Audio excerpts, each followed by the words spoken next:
Olá, bem-vindos à nossa conversa de hoje.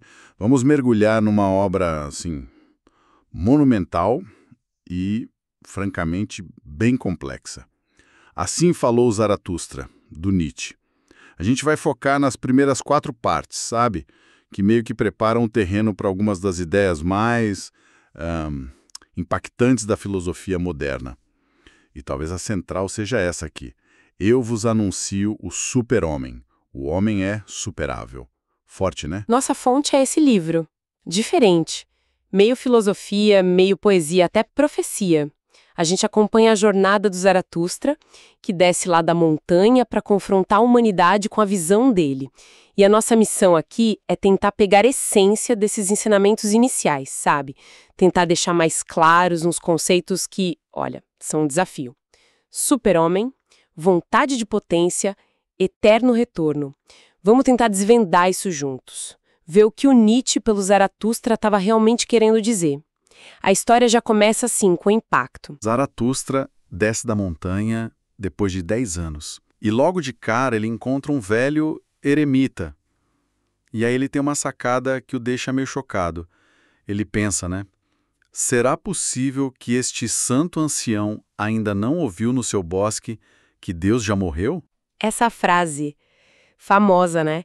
Mas muito mal compreendida. O que ele queria dizer com isso? Afinal, olha, é super importante entender isso. Deus está morto não é tipo uma comemoração ateísta, sabe? Nem só uma constatação. Literal. Para o Nietzsche, isso representa o colapso cultural mesmo, dos valores judaico-cristãos que, por séculos, deram sentido, deram a base moral para o Ocidente. Essa morte, então, não é um evento de repente. É um processo histórico, longo, que deixa um vazio enorme, uma perda de rumo, né? E esse vácuo, essa falta de sentido é o que ele chama de niilismo. A sensação de que, no fundo, nada mais tem valor. Entendi. Faz sentido. E é nesse cenário de vazio, então, que o Zaratustra chega na cidade e tenta apresentar a alternativa dele. Ele vai lá na multidão e anuncia o tal do super-homem, o Ubermensch. Eu vos anuncio o super-homem. O homem é superável, que fizestes para o superar. Mas ele também fala do oposto, né? O último homem. Parece um contraste bem direto. Exatamente. O super-homem é a resposta do Zaratustra para o niilismo. É o ideal de um ser humano que, olha, cria os próprios valores, que encontra o sentido na Terra, aqui neste mundo, e não em alguma coisa além. É a autossuperação constante, sabe? A realização do potencial humano para além da moralidade que já está aí, do niilismo. E o contraste é total com o último homem. Essa é a imagem da decadência pura. O cara que só busca conforto, segurança, uma felicidadezinha pequena, sem risco. São aqueles que dizem, descobrimos o que é a felicidade, e piscam os olhos. Incapazes de grandes feitos, de arriscar, de criar algo novo. Nietzsche provoca mesmo quando diz que é um macaco para o homem, uma zombaria ou dolorosa vergonha, pois é o mesmo que deve ser o homem para o super-homem. A humanidade está numa encruzilhada para ele.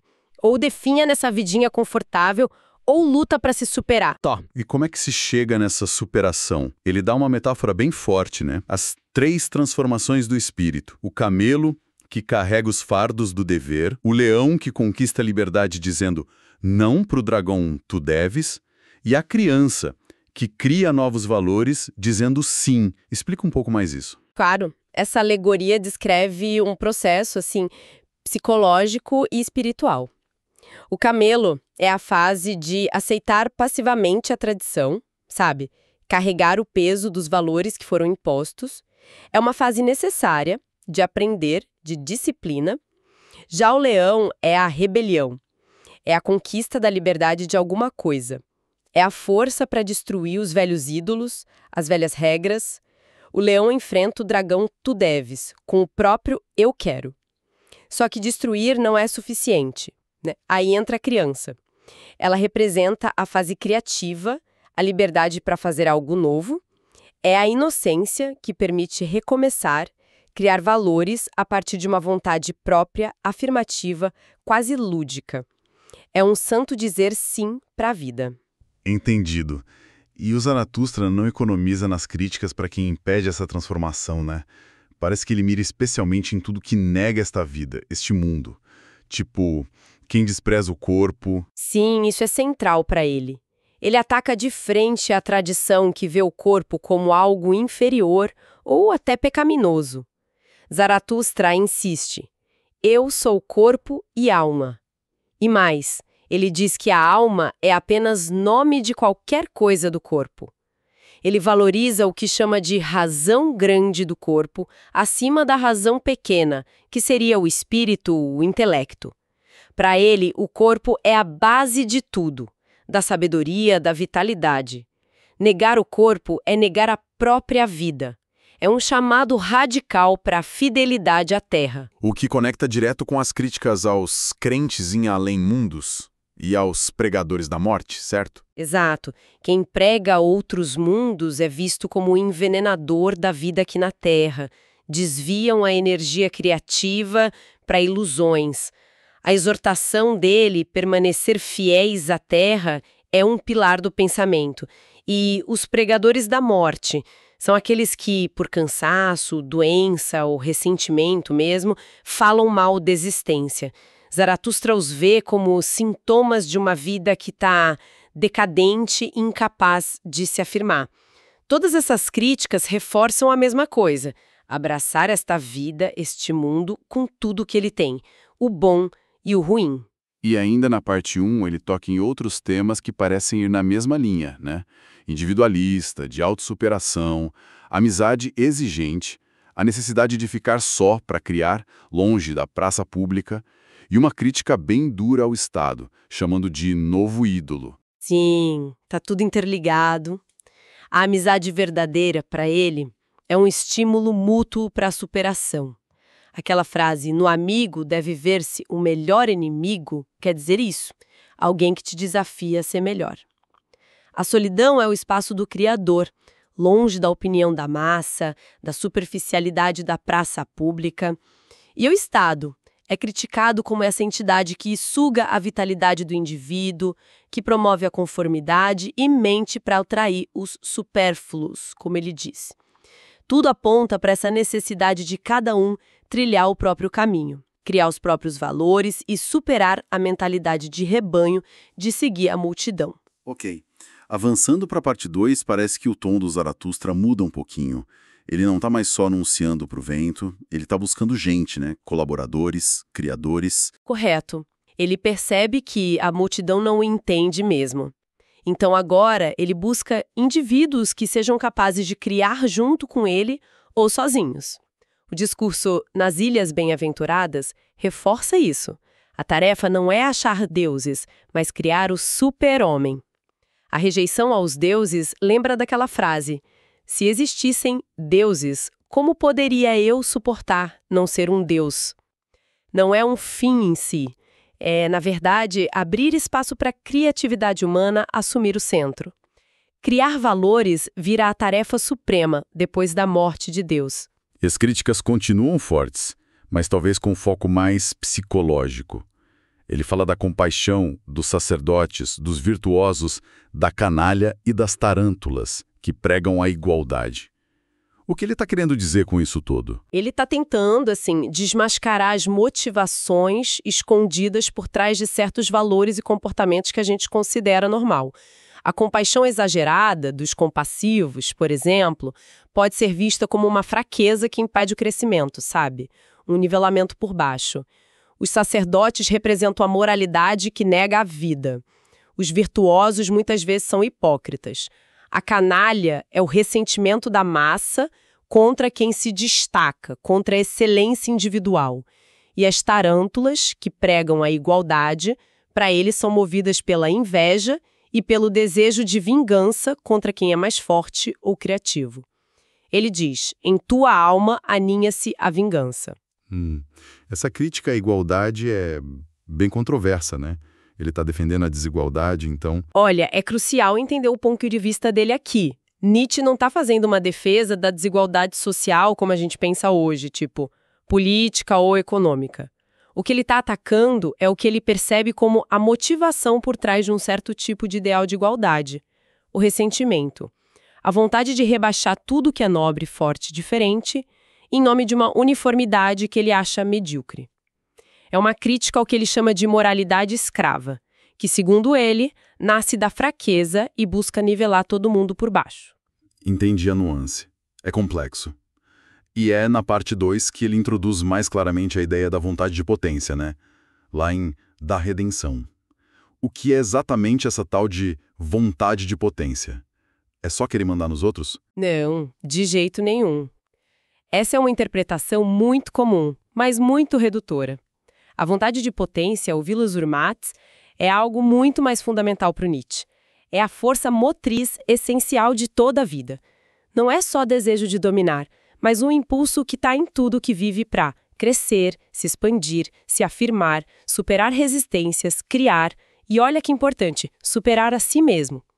Mandar é uma forma disso se manifestar, sim, mas obedecer e até mesmo sofrer podem ser expressões da vontade de potência se levarem ao crescimento. A própria vida, na essência dela, é vontade de potência, a vontade vital, inesgotável e criadora. Uau. Isso muda bastante a perspectiva. E nos leva para a parte 3, onde as coisas ficam ainda mais densas, enigmáticas. Zaratustra agora é o viajante. E tem aquele discurso-chave da visão e do enigma. Duas imagens muito fortes ali. O portão instante, onde passado e futuro se encontram, e a cena do pastor com a serpente na garganta. Aquela cena do pastor é terrível. Zaratustra gritando, morde! Morde! Essa cena é uma das mais poderosas e, claro, mais interpretadas da obra toda. O pastor pode representar a humanidade, ou talvez o próprio Zaratustra sufocado por um pensamento insuportável, paralisante, que é a serpente negra. Essa serpente pode ser o niilismo profundo, ou mais especificamente, a ideia do eterno retorno que está para ser revelada ali. O grito do Zaratustra morde é um chamado para ação radical, confronta o pensamento mais terrível, engole ele, domina ele em vez de ser dominado. O ato de morder e cuspir a cabeça representa essa apropriação e afirmação ativa da ideia. E o resultado? O pastor ri. Um riso novo, transformado, liberto. É uma catarse. E logo depois disso vem a ideia do eterno retorno, articulada pelos animais do Zaratustra, né? Que todas as coisas voltam eternamente e nós com elas. O que significa essa ideia de tudo se repetir, para sempre. O eterno retorno, Eulige vidir gefunt. Esse é o pensamento abissal do Nietzsche. Funciona como o teste definitivo da afirmação da vida. A pergunta que ele coloca é: você vive de um jeito que desejaria reviver essa mesma vida, exatamente como ela foi, com todas as alegrias, dores, erros, momentos incríveis, infinitas vezes? Dizer sim ao eterno retorno é a afirmação mais radical possível da existência. É o que ele chama de amor fati, o amor ao destino, a aceitação plena de tudo. É um pensamento que pode esmagar quem tem uma vida negadora, ressentida, mas pode elevar quem tem a força de afirmar a totalidade do seu ser, da sua história. Nossa, parece um padrão quase impossível de alcançar. E na parte 3 ele também fala sobre quebrar as antigas tábuas e criar novas tábuas, né?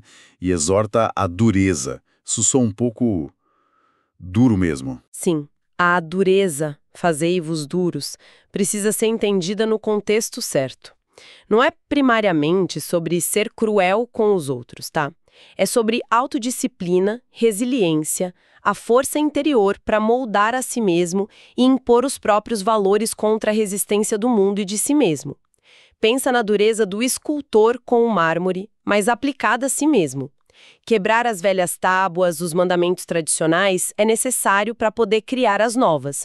E essas novas tábuas devem ser voltadas para o futuro, para o país dos vossos filhos, ou seja, para a criação do super-homem. A nova nobreza que ele prega não é de sangue, é de espírito criador. Entendi.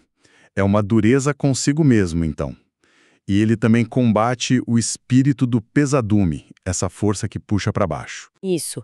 O espírito pesadume é o antagonista da leveza, da dança, do riso, que para o Zaratustra são símbolos da afirmação, da criação, da superação. É a força do niilismo, da moral de rebanho, daquela seriedade ressentida que vê a vida como um fardo pesado. Para superar isso, ele diz que precisa de amor próprio, no sentido nobre de autoafirmação, leveza e a capacidade de dançar sobre as dificuldades da vida, como ele gosta de falar. E aí, finalmente, a gente chega na parte 4. Zaratustra está de volta na caverna dele, mas é atraído por um grito de angústia. Quem são esses homens superiores que aparecem para visitá-lo? Reis, um papa aposentado, um cientista, um mago. Uma galera bem esquisita, né? Eles são figuras simbólicas muito importantes, representam o melhor que a cultura da época do Nietzsche podia oferecer, mas que mesmo assim falhou em alcançar a verdadeira superação. São indivíduos que sentiram a morte de Deus, a crise de valores, buscaram algo mais, mas se perderam no caminho. Ficaram presos a velhas formas, política, religião, ciência limitada, arte decadente ou sucumbiram a alguma forma de niilismo ou desespero. O homem mais feio, por exemplo, talvez seja aquele que matou Deus e agora sofre com as consequências. O mendigo voluntário renunciou à riqueza por nojo, não por força criativa. Eles são superiores à multidão, sim, mas não são o super-homem. Zaratustra os vê com compaixão, mas reconhece o limite deles. Apenas sois pontes, ele diz, não são o destino final. E a cena da festa do burro? Hilária e bizarra, né? Onde eles acabam adorando um jumento. Isso é uma paródia, com certeza. Com certeza absoluta. É uma sátira mordaz à necessidade humana de adorar alguma coisa. Mesmo quando Deus morreu, mostra como até aqueles que buscam o superior podem facilmente cair de volta na idolatria, no absurdo, quando falta força para criar os próprios valores. O burro, que só diz sim passivamente e carrega fardos, vira o ídolo substituto. É uma crítica forte à falta de autonomia espiritual. Mas Zaratustra tenta ensiná-los, né? Ele dá uns conselhos ali no final, fala sobre coragem, sobre aceitar o mal como necessário, superar a compaixão que paralisa, sobre rir e dançar. Sim, ele oferece seus últimos ensinamentos para eles. Precisam de coragem para encarar o abismo, olhos de águia. Precisam entender que o mal, o sofrimento, a luta é necessário para o crescimento. O maior mal é necessário para o maior bem do super-homem. Devem superar a compaixão que os enfraquece, desconfiar das aparências, muito cuidado com eles, os atores hipócritas, e, acima de tudo, aprender a leveza, o riso, a dança. São como ferramentas para que eles mesmos se tornem criadores e pontes para o futuro. E tudo isso meio que culmina no canto de embriaguez, com aquele refrão poderoso sobre a alegria que deseja a eternidade. Porque toda alegria quer eternidade. Esse canto é a expressão lírica máxima do eterno retorno e do amor fati. A alegria profunda, a verdadeira afirmação da vida, segundo Zaratustra, não quer só a si mesma. Ela quer a eternidade de tudo, incluindo a dor e o sofrimento que a tornaram possível. É a ideia. Se você deseja um momento de alegria de volta, tem que desejar também toda a cadeia de eventos que levou até ele. É o sim final, o incondicional, a totalidade da existência. Pesado e bonito ao mesmo tempo. E então, depois disso tudo, Zaratustra vê o sinal. Leões e pombas juntos e parte sozinho, deixando os homens superiores para trás. O que isso quer dizer no final? O sinal, essa união dos leões com as pombas, pode simbolizar a integração final que o próprio Zaratustra alcançou, ou talvez a natureza do super-homem.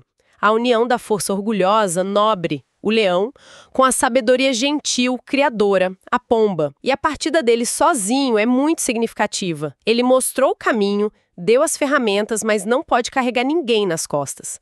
Cada um, especialmente aqueles homens superiores, tem que encontrar agora a própria força para se tornar ponte ou, quem sabe, algo mais. A jornada da autossuperação, no fim das contas, é solitária. Ok, então, percorremos bastante coisa nessas 4 partes, hein?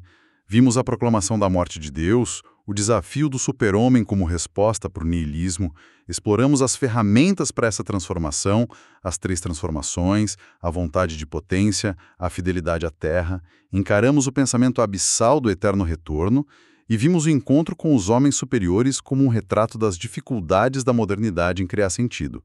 Se a gente fosse resumir a essência dessa exploração inicial, o que ficaria? Olha, fica a imagem de um diagnóstico muito radical da crise espiritual moderna e uma proposta igualmente radical para tentar superá-la.